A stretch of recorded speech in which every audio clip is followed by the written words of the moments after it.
자, 오늘 그 시편 126편 6절밖에 안 되는데요. 이제 6절 하고 말씀 살펴보도록 하겠습니다. 계속 성전에 이제 올라가면서 부르는 노래, 성전 순례시를 살펴보고 있어요. 지금 성전 순례시가 몇 번째인 줄 아세요? 뭐 아실 수가 없죠, 당연히. 그렇죠? 6번째? 오, 근사치에 왔어요.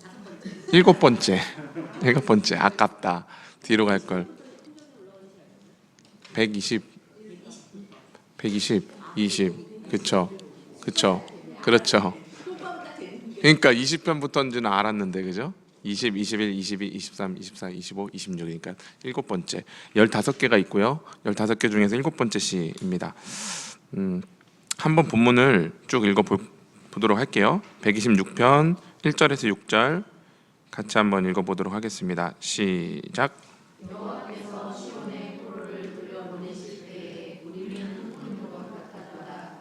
그때 우리의 입에는 웃음이 가득하고 우리 혀에는 찬양이 찼었도다. 그때 문 나라 가운데에서 말하기를 여호와께서 그들을 위하여 큰 일을 행하셨다 하였도다.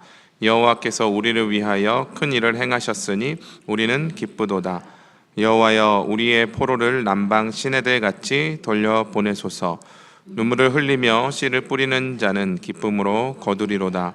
울며 씨를 뿌리러 나가는 자는 반드시 기쁨으로 그 곡식단을 가지고 돌아오리로다. 아멘. 자, 여러분, 여기 오늘 126편에 익숙한 표현 있죠. 마지막에 읽은 5절하고 6절이 굉장히 많이 들어본 울며 씨를 뿌리는 자 기쁨으로 다는 거두리로다. 자, 그러면 울며 씨를 뿌리는 자 기쁨으로 다는 거두리로다 하는 말씀의 의미가 뭔지 혹시 아십니까? 지금 김영근 선생님 대답하시는 줄 알고 크게 깜짝 놀랐어요. 혹시 아세요? 잘 모르시겠죠? 이거 뭐 그냥 열심히 씨를 뿌리면 계속 뿌리다 보면 열매를 맺지 않을까? 뭐 약간 이런 막연한 그런 내용인데, 오늘 이 5절하고 6절 울며 씨를 뿌리는 자는 기쁨으로 단을 거두리로다의 분명한 배경과 어떤 의미인지 알고 가시면 오늘은 큰 수확입니다. 그래서 오늘 그 내용을 좀 같이 좀 살펴볼 거예요. 자, 우리 배경에 대해서 조금 살펴볼 텐데, 이 시는 주전 539년 어간에 바벨론 포로로 잡혀갔던 이스라엘 백성들이 고향으로 돌아오면서 불렀던 노래, 또는 그것을 기념하면서 불리워진 성전 순례시입니다. 포로로 돌아오면서 1절에 보니까 꿈이냐 생시냐 이런 감격이 시 첫머리에 시작이 되죠. 근데 여기 좀 재밌는 배경들이 좀 이 안에 들어 있어요. 근데 이 배경을 좀 해드릴까요, 말까요? 되게 적극적이시네. 배경 안 하면, 사실 오늘 배경 얘기 안 하면 10분이면 끝나거든요. 1시간이나 하라고 오늘? 네. 길지 않습니다. 배경 얘기, 약간 역사 공부 같은 내용일 수도 있는데 좀 해드릴게요. 539년에 어떤 일이 있었냐면 페르시아 고레스 들어보셨죠? 고레스 왕이 이제 바벨론을 침공을 해서 다 점령을 해버립니다. 그래서 539년에 바벨론에 잡혀가 있던 포로들이 고레스가 칙령을 내려서 다 풀려나요. 돌아가라고 해요. 칙령, 공포와 조서를 내린다고 하는데, 공포는 그 말 타고 막 가갖고 자, 이제부터 유대인들은 다 이렇게 돌아가시오, 이렇게 공포, 말로 하는 걸 공포라고 하고요. 조서는 이제 그걸 또 다 이렇게 문서화해서 지방에 다 내려보냅니다. 그래서 페르시아의 속국으로 있었던, 페르시아령에 있었던 모든 나라들의 디아스포라 유대인들이 다 포로였다가 이제 돌아가라는 명령을 받게 됩니다. 이 내용이 역대하에 기록이 돼 있어요. 역대하 36장으로 한번 가보겠습니다. 오늘 성경을 좀 많이 찾을 겁니다. 역사 공부니까. 역대하 36장.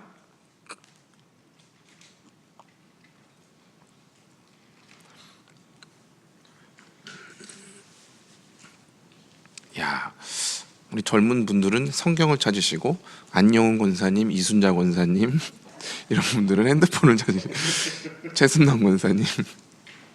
야, 역대하 잘 안 폈던 부분이죠. 성경책 역대하 36장 22절 23절 읽어볼게요. 시작. 바사의 고레스 왕 원년에 여호와께서 예레미야의 입으로 하신 말씀을 이루시려고 여호와께서 바사의 고레스 왕의 마음을 감동시키매 그가 온 나라에 공포도 하고 조서도 내려 이르되 바사 왕 고레스가 이같이 말하노니 하늘의 신 여호와께서 세상 만국을 내게 주셨고 나에게 명령하여 유다 예루살렘의 성전을 건축하라 하셨나니 너희 중에 그의 백성된 자는 다 올라갈지어다. 너희 하나님 여호와께서 함께 하시기를 원하노라 하였더라. 아멘. 자, 고레스 왕 원년, 고레스가 바벨론을 침공했던 그 원년에 예레미야의 입으로 하신 말씀을 이루시려고 고레스 마음을 감동시켜서 공포와 조서를 내렸다. 그렇죠? 그래서 너희들은 다 돌아가서 그냥 돌아가는 것만이 아니라 예루살렘 성전을 건축하라고 이렇게 명령을 내려요. 고레스 왕이, 이방 나라 왕이 예루살렘 성전을 건축하라는 명령을 내리고 다 올라가서 하나님 여호와께서 함께 하시기를 원한다 이렇게 얘기를 하는 거 보니까 대단한 사람이에요. 에스라 1장으로 가볼게요.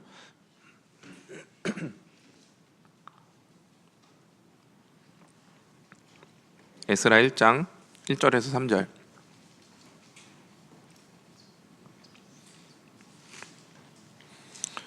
에스라 1장 1절에서 3절. 스 찾으시면 됩니다. 스. 다 찾으셨어요? 자, 들어보십시오. 비슷해요. 바사왕 고레스 원년에 여호와께서 예레미야 입을 통하여 하신 말씀을 이루게 하시려고. 똑같죠? 바사왕 고레스의 마음을 감동시키심에 그가 온 나라에 공포도 하고 조소도 내려 이르되. 똑같죠? 바사왕 고레스는 말하노니 하늘의 하나님 여호와께서 세상 모든 나라를 내게 주셨고 나에게 명령하사 유다 예루살렘에 성전을 건축하라 하셨나니 이스라엘의 하나님은 참신이라. 너희 중에서 그의 백성된 자는 다 유다 예루살렘으로 올라가서 이스라엘의 하나님 여호와의 성전을 건축하라. 그는 예루살렘에 계신 하나님이시니라. 거의 비슷하죠? 예, 이렇게 이 두 본문 보면 비슷한데 고레스 왕이 페르시아, 그러니까 이방 나라의 왕이면서도 특이하게 여호와께서 하나님께서 마음에 감동을 주십니다. 그 이유를 적어놓고 있는데 하나님이 고레스 왕을 감동시키신 이유가 뭐예요? 예레미야의 입을 통해서 하신 말씀을 이루게 하시려고. 자, 그러면 이제 우리는 궁금해지죠. 예레미야의 입을 통해 하신 말씀이 뭐냐? 예레미야로 가보도록 하겠습니다. 예레미야 25장.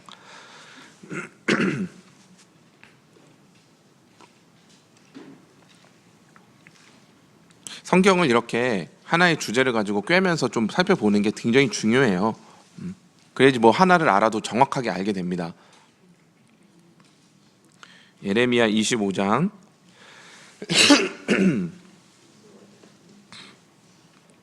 11절 12절. 예레미야 25장 11절 12절 같이 읽어볼까요? 시작. 이 모든 땅이 폐허가 되어 놀랄 일이 될 것이며 이 민족들은 70년 동안 바벨론의 왕을 섬기리라. 여호와의 말씀이니라.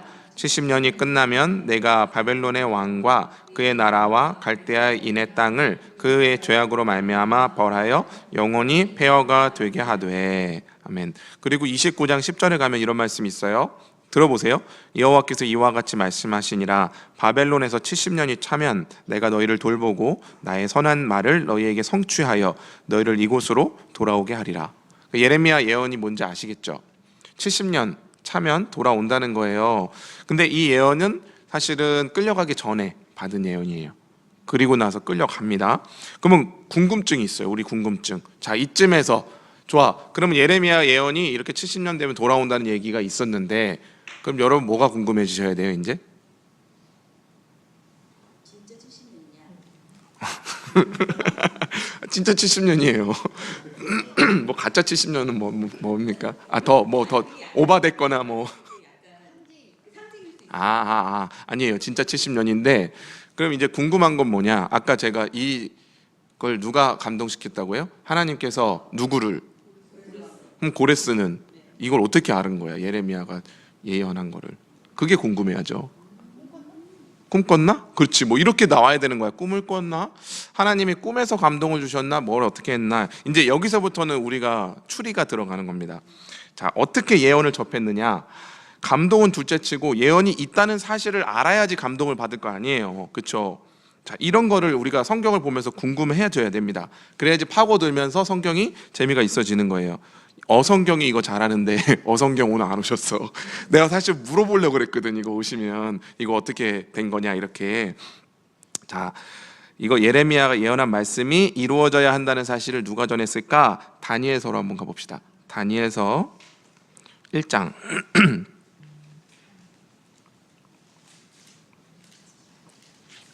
지금 조성인 집사님 맞다라고 했어요. 뭐가 맞단지 공부했어요? 하셨구나. 저 어성경에 이런 거 있는지 잘 몰라요. 저는 그냥 제가 혼자 연구한 겁니다. 다니엘서 1장 이렇게 펴놓고요. 자, 이제 1장부터 제가 여러분께 여쭤볼게요. 다니엘이 어느 나라 누구 왕 때 잡혀갑니까? 남유다. 그렇죠. 그러니까 아니, 그게 아니라 누가 잡아갔어? 이 지금 다니엘도 포로가 되잖아요. 이 포로기예요. 다니엘도 바벨론이 남유다 침공해서 잡아갈 때 다니엘도 잡혀갑니다. 그렇죠? 근데 그때 바벨론 왕은 느부갓네살이에요. 느부갓네살 초대 왕이에요. 근데 느부갓네살 때 다니엘이 뭐 했습니까? 포로로 잡혀갔는데 청년이 때 소년이 때 잡혀갔는데 왕의 꿈도 해석하고 그 다음에 환난 당하면서도 다니엘이 어떻게 해요? 그걸 다 이겨내면서 결국에는 느부갓네살이 하나님을 찬양하잖아요. 나중에 그러면서 느부갓네살이 하나님 앞에서 굴복을 합니다. 그리고 나서 다니엘은 느부갓네살 뒤에도 바로 또 이제 나중에 5장 6장 이렇게 가다 보면 느부갓네살 왕의 다음 왕이었던 벨사살 왕에게도 똑같이 벨사살 왕의 꿈도 해석을 해요. 그러다가 벨사살 왕 때 무슨 일이 일어나냐? 고레스한테 침공을 당합니다. 이해되세요?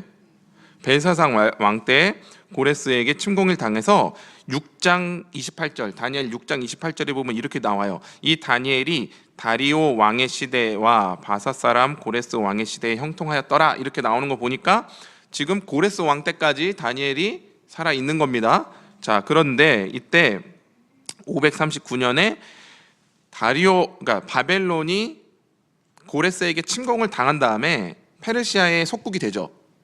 그럼 당시에는 나라가 넓기 때문에 영토가 그러니까 여기에다가 누굴 보낸 섭정을 세웁니다. 그죠? 그 세운 왕이 섭정이 누구냐? 메대 사람 다리오예요. 이해되시죠?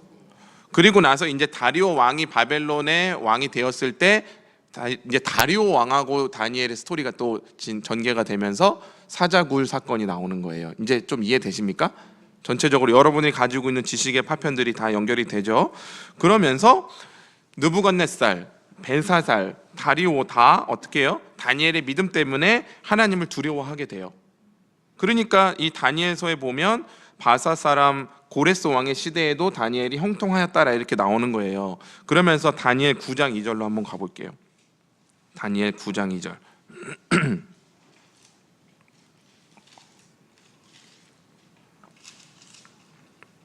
중요한 건 이제 이 구절입니다. 다니엘 9장 2절. 다니엘 9장 2절 같이 읽어볼까요? 시작.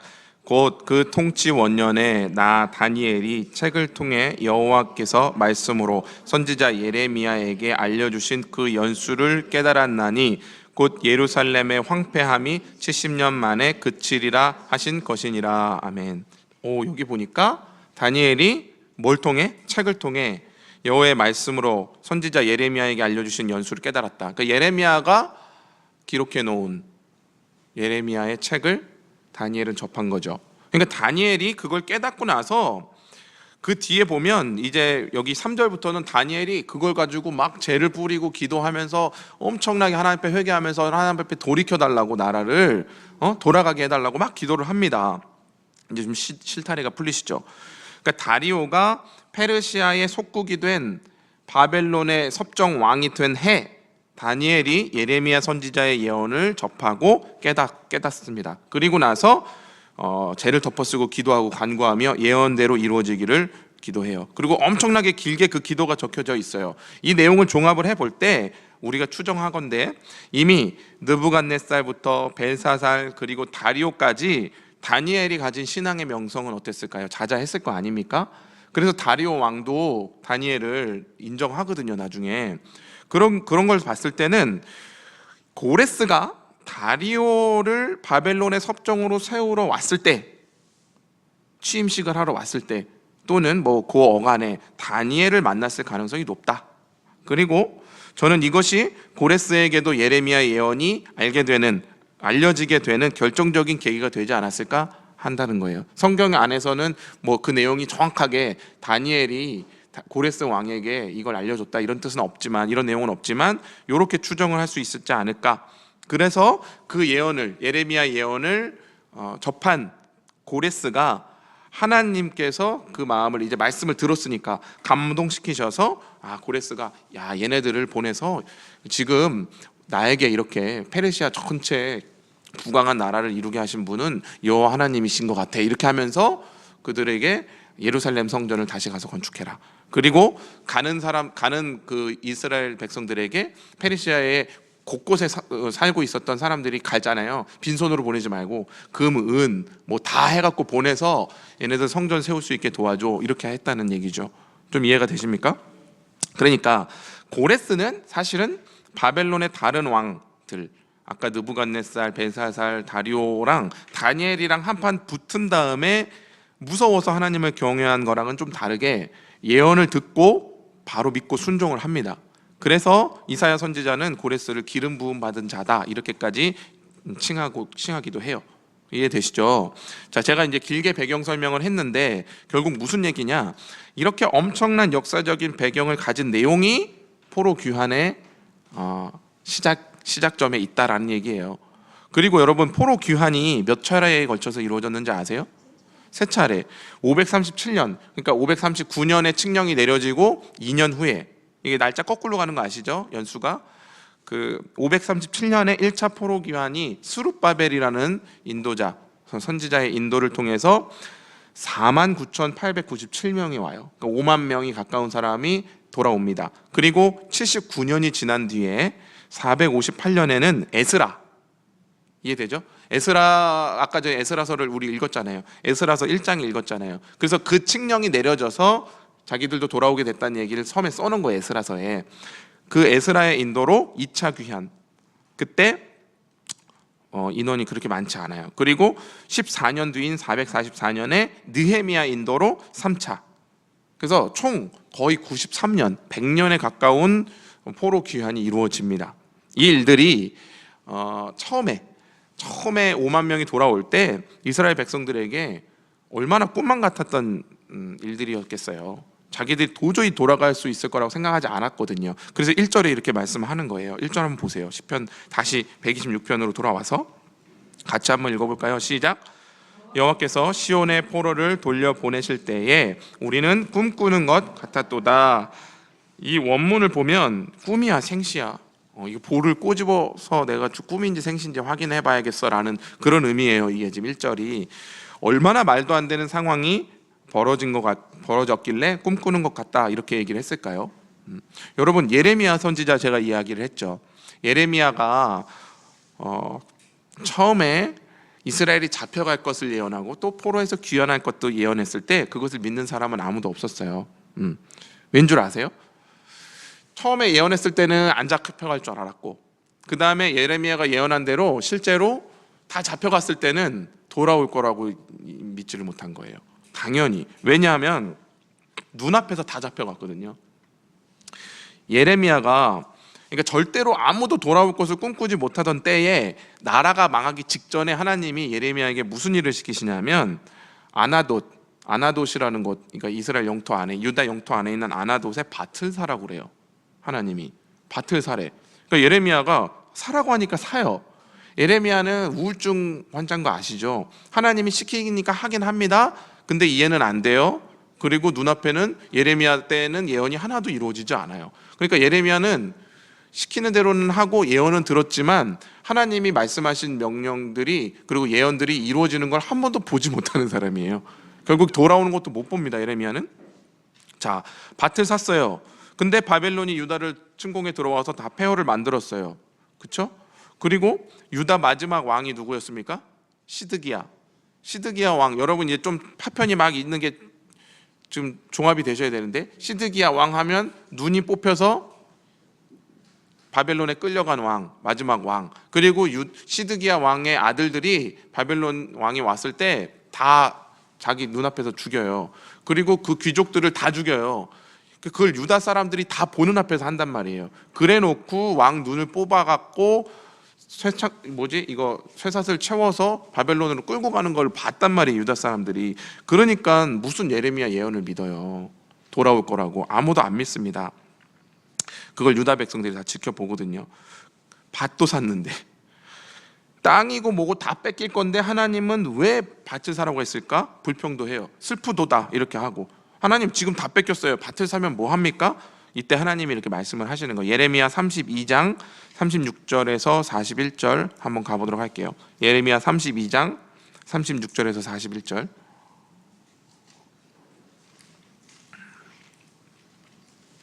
여러분, 시편은 웬간한 거는 거의 대부분의 사람들이 아는, 유다 사람들이 아는 이야기를 기반으로 시가 지어져 있기 때문에 우리가 이렇게 다 찾아보는 거예요. 예레미야 32장 36절에서 41절.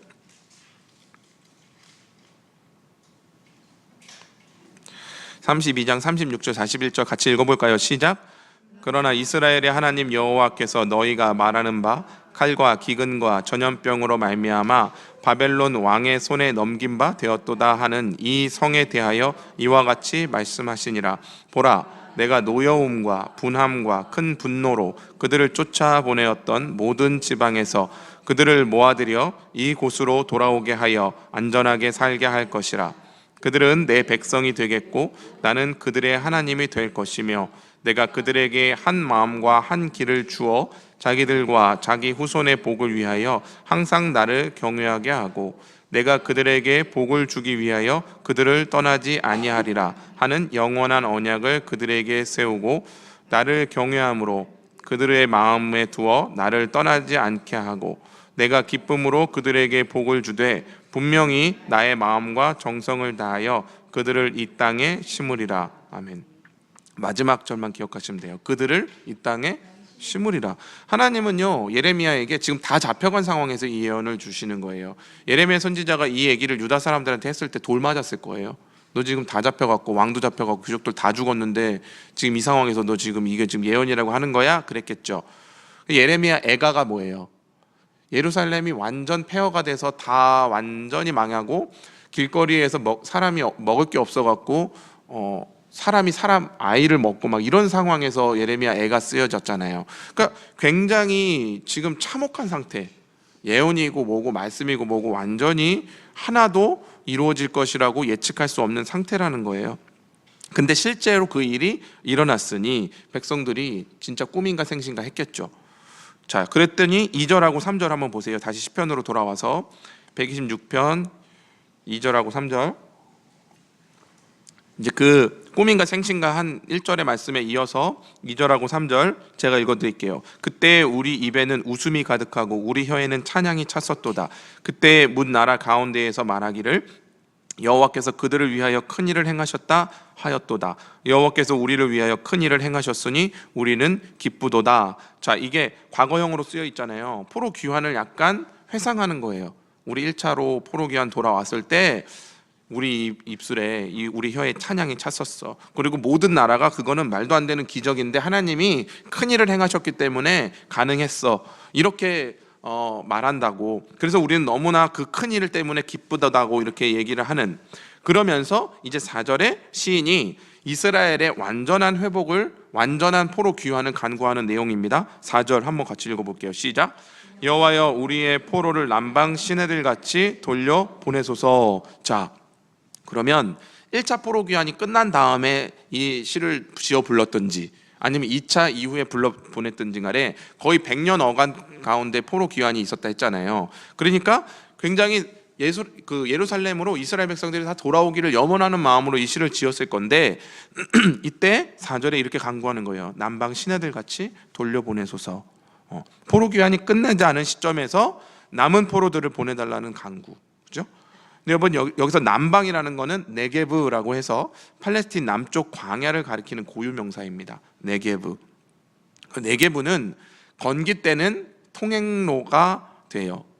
남방에 보면 네게부는 건기, 그러니까 비가 안 올 때는 통행로, 근데 우기 때는 비가 와서 강이 되는 와디, 들어보셨죠? 와디.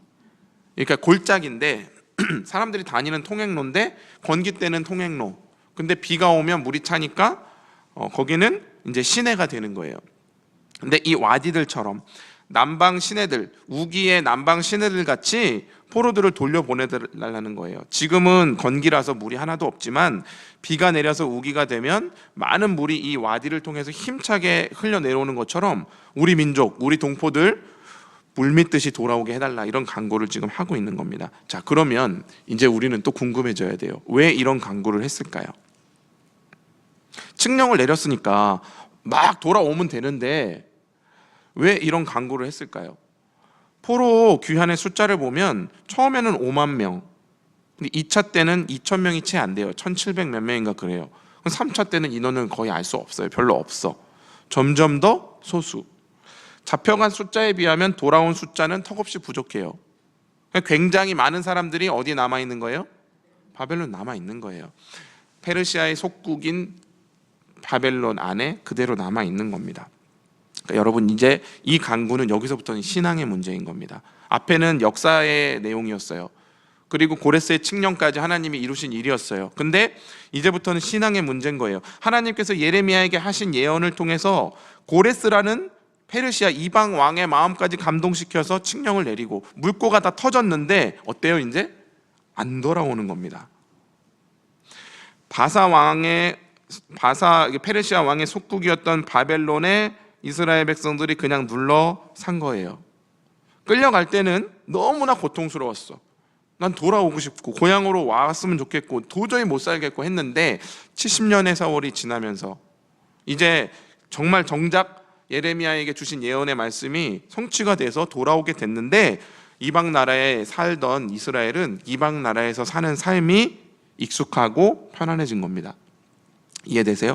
나름대로 적응이 되고 재산도 다 쌓았고요. 그 다음에 그런 상황에서 예루살렘으로 돌아가면, 폐허가 된 예루살렘에 가서 뭐 해야 돼? 성전도 재건해야 되고 나라도 다시 세워야 되고, 어때요? 고생할 게 뻔하니까 안 돌아가는 겁니다.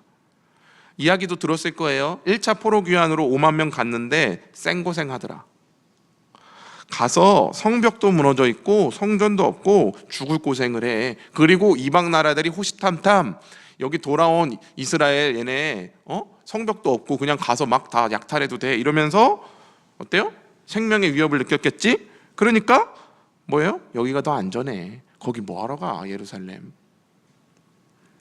불편한 삶을 감수할 만큼 예루살렘을 향한, 야훼 하나님을 향한 신앙이 별로 없었던 거예요. 그러니까 포로들을 남방 시내들 같이 돌려보내소서라고 하고, 그 배경에서 지금 우리가 이제 살펴볼 5절과 6절, 우리가 잘 아는 말씀이 나오는 겁니다. 5절하고 6절 한번 읽어볼게요. 5절 6절 시작. 눈물을 흘리며 씨를 뿌리는 자는 기쁨으로 거두리로다. 울며 씨를 뿌리러 나가는 자는 반드시 기쁨으로 그 곡식단을 가지고 돌아오리로다. 남방 시내들처럼 돌아가더라도 예루살렘은 여전히 척박한 땅. 척박한 땅에 씨를 뿌리는 일은 어때요? 그 결과를 알 수 없는 두려운 일이죠.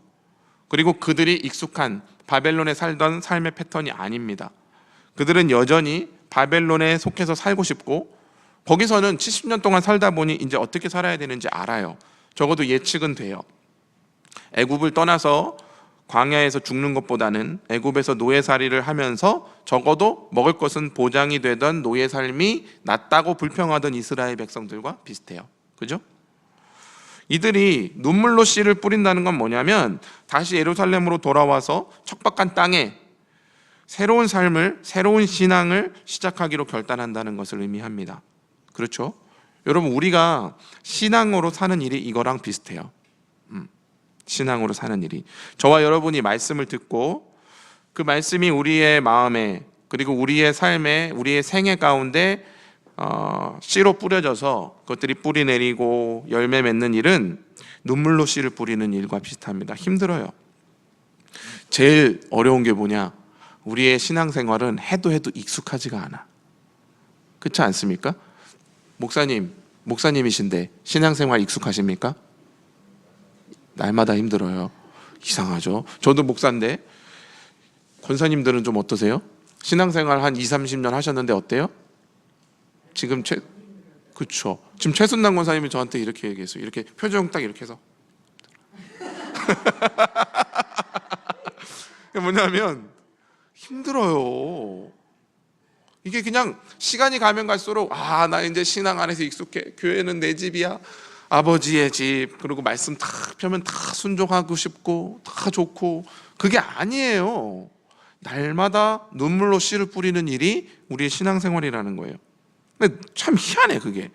그죠? 그게 왜 그러냐면 우리가 바벨론에 너무 오래 살았고, 그리고 우리가 여전히 바벨론적 세상 가운데 살고 있기 때문에 그래요.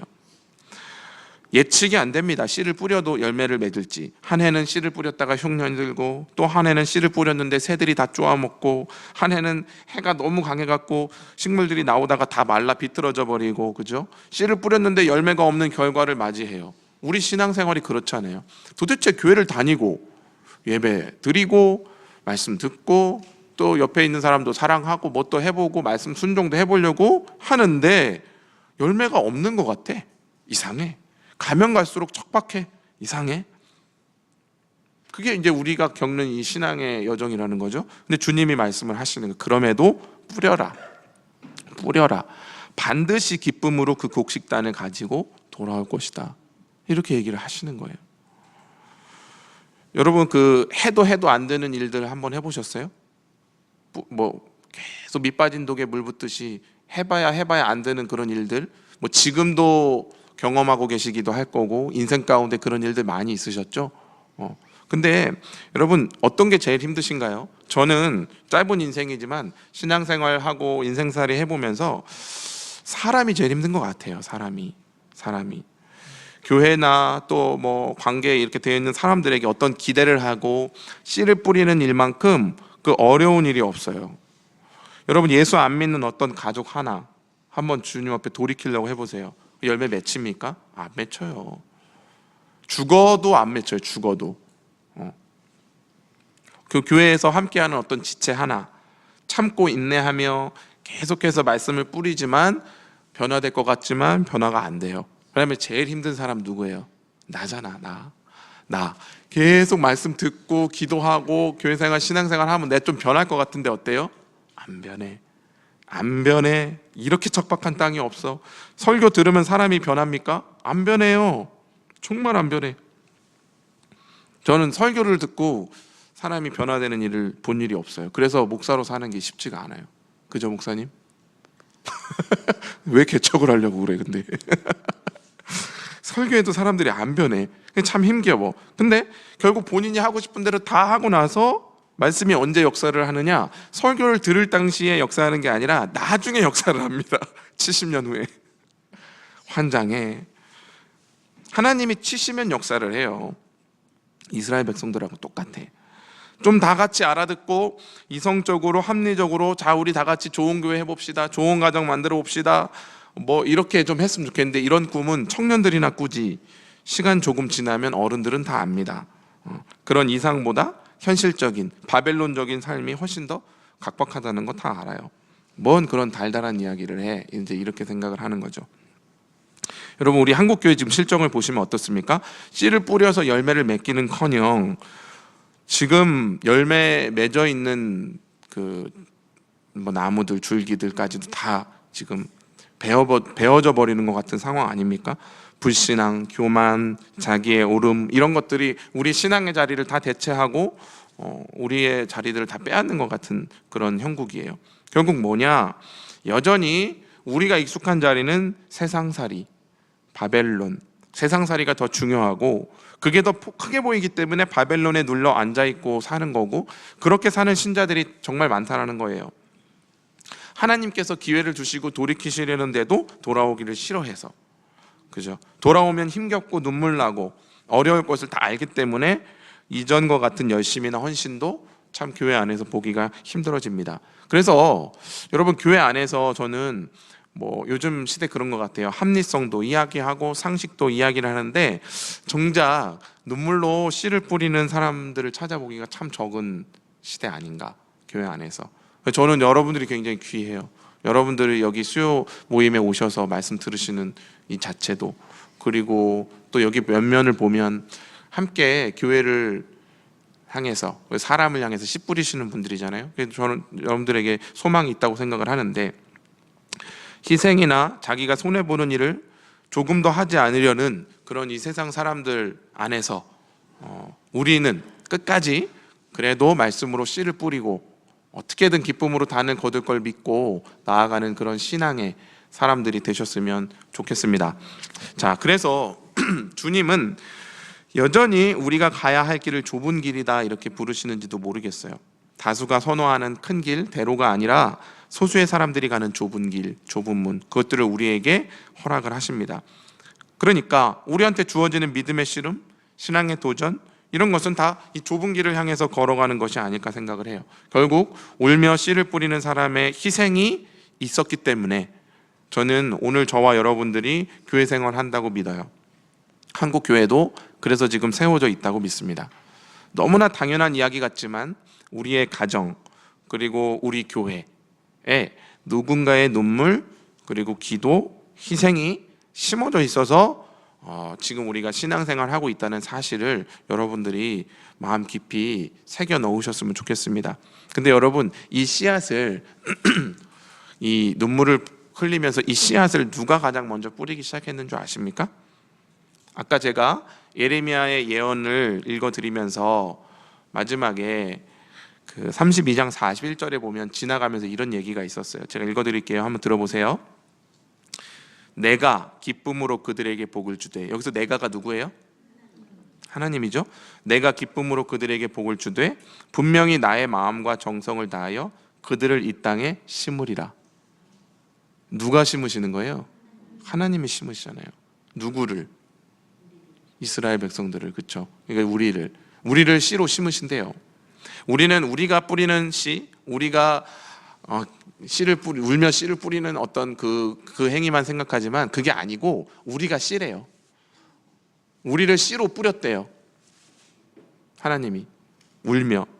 저는 시편 기자가 눈물로 울며 씨를 뿌리는 이 표현을, 이 비유를, 이 심상을 여기서 가져왔다고 생각을 해요. 하나님께서 마음과 정성을 다해 기쁨으로 그들에게 복 주시고 이 땅, 곧 예루살렘에 이 백성들을 심겠다는 다짐. 그래서 포로 때 돌아왔던 사람들이 점점 소수일지라도 그 남은 자들을 통해서 하나님은 반드시 그들을 그 땅에 심어서 열매를 맺게 하시겠다는 다짐. 여전히 우리가 오늘도 씨를 뿌려야 하는 이유는 하나님께서 씨를 뿌리고 계시기 때문이라는 거예요. 오늘도 그렇게 하시고 계시기 때문이에요. 이해되십니까? 우리는 한마디로 말하면 하나님께서 씨 뿌리시는, 그리고 하나님께서 뿌리신 씨가 열매 맺는 세상을 봐버린 사람들이에요. 성경을 통해서 봐버렸어. 그 세계를, 환상을 본 거예요. 그러니까 씨를 뿌려서 자라나고 열매 맺는 환상, 그리고 하나님께서 보여주신 이 하나님과 관계하고 이웃과 관계하며 사랑하며 살아가는 그 환상을 우리는 봐버린 거예요. 그렇기 때문에 포기를 못하는 겁니다. 그 하나님이 보여주신 세계가 원본이고 참이라는 걸 아니까 씨를 뿌리는 거예요. 그러니까 이 땅에 살면서도, 바벨론적인 땅에서 척박한 땅에 살면서도 여전히 그 척박한 땅을 기경하고 씨를 뿌리는 과업을 우리가 수행할 수 있는 거며, 또 하나님께서 우리를 그 씨로 이 땅에다가 뿌려 놓는다는 얘기입니다. 여러분의 가정, 여러분의 직장, 여러분의 일상의 삶의 모든 시간들에 여러분들이 하나님이 뿌리신 씨예요. 누가 이런 얘기를 하시더라고요. 예수 믿는 신자는 이미 샬롬을 경험한 사람들이냐 아니냐. 그러니까 예수 믿는 신자는 샬롬을 경험한 사람들이기 때문에 나의 샬롬보다는 너의 샬롬, 그리고 교회의 샬롬, 이 세상의 샬롬을 향해 걸어갈 수 있는 용기가 있는 사람들이다, 이렇게 얘기를 하는 거예요. 여러분, 그게 우리가 신자로 부름받은 자리라고 생각을 하고 주님께서 우리에게 씨 뿌리라고 하시는 명령의 내용이라고 생각합니다. 오늘 아까 정종민 성도님 오신다고 했는데 안 오셨잖아요. 사실 정종민 성도님의 가정, 살아왔던 삶의 생애를 들어보면 척박한 땅이에요. 근데 이상해요. 하나님이 일하세요. 하나님이 일을 하세요. 뭐 어떻게 복음이 들어갔는지 모르겠는데 복음이 들어가고 유튜브 우리 코로나 온 다음에 교회 다 망할 것처럼 얘기했잖아요. 아니, 안 망해. 하나님이 일을 하신다니까요. 씨를 뿌리세요. 그리고 어떤 방식으로든지 회심을 시켜서 교회로 부르십니다. 당신의 발로 교회를 찾아오셨어요. 이런 일들을 보면 저는 좀 전율을 느껴요. 하나님은 그냥 어제나 오늘이나 내일이나 변함없이 씨를 뿌리시고 일을 하시는구나. 우리가 호들갑을 떠는 거지 하나님은 계속해서 씨를 뿌리신다는 거예요. 그걸 보고 그 환상을 보고 아무 열매가 없더라도 씨를 뿌리는 자리로 우리가 갔으면 좋겠다는 거예요. 그것이 아주 작은 어떤 행동이어도 좋습니다. 여러분의 아주 작은 기도여도 좋습니다. 하나님의 뜻과 말씀을 담은 그 작은 움직임을 멈추지 말아주세요. 여러분들의 삶에서, 생애에서. 권사님들 기도방에서 매일같이 어떤 내용들을 가지고 기도 거기다 이렇게 올리시잖아요. 저는 그런 행동 하나하나가 씨를 심는 거라고 생각을 해요. 씨를 심는 거라고 생각을 해요. 또 여러분들에게 관계된 사람들, 교회 안에서 또는 주변의 이웃들에게 한 번씩 하나님께서 주신 마음 안에서 친절하시고 또 그들을 섬기고 또 그들에게 약간은 손해보는 자리에 서면서도 그들을 끌어안는 이런 행동들을 하실 때 그거 씨를 심는 거라고 생각을 해요. 주님께서 오늘도 일하신다는, 그리고 씨를 뿌리신다는 믿음을 가지고 주님께서는 우리가 뿌린 씨를 반드시 기쁨으로 단을 거두는 그런 열매로 허락하신다는 믿음을 가지고 그렇게 오늘 하루 살아가시기를 주님의 이름으로 축원합니다. 네, 기도하겠습니다. 하나님 감사합니다. 오늘 이 시편 126편의 이 시인이 어떠한 이 배경들을 가지고 이 시를 지었는지, 그리고 이스라엘은, 유대인들은 어떠한 마음으로 이 시를 지어 부르며 성전을 올라갔는지 우리가 조금 살펴보았습니다. 하나님, 눈물로 씨를 뿌리는 그 하나님의 심정을 우리도 깨닫고 알아서 오늘도 여전히 역사하시는 하나님을 믿으며 씨를 뿌리는 저희들 될 수 있도록 인도하여 주옵소서. 그것이 아무리 척박해 보이고 그것이 아무리 말도 안 되는 상황처럼 보일지라도 하나님께서는 꿈인가 생시인가 하는 일들을 우리 인생에 허락하시고 또 우리의 생애 가운데 허락하시며 마침내는 저 영혼의 세계 가운데 우리를 품에 안으셔서 주님, 우리로 하여금 그 환상이 아니라 실제라는 것을 깨닫게 하시는 주님인 줄로 믿사오니 주님, 이 땅에서 힘을 내어 주여 마음과 정성을 다해 이 땅에 주님께서 주신 말씀의 씨앗을 뿌리는 저희들 모두가 될 수 있도록 인도하여 주옵소서. 감사를 드립니다. 예수님의 이름으로 기도합니다. 아멘.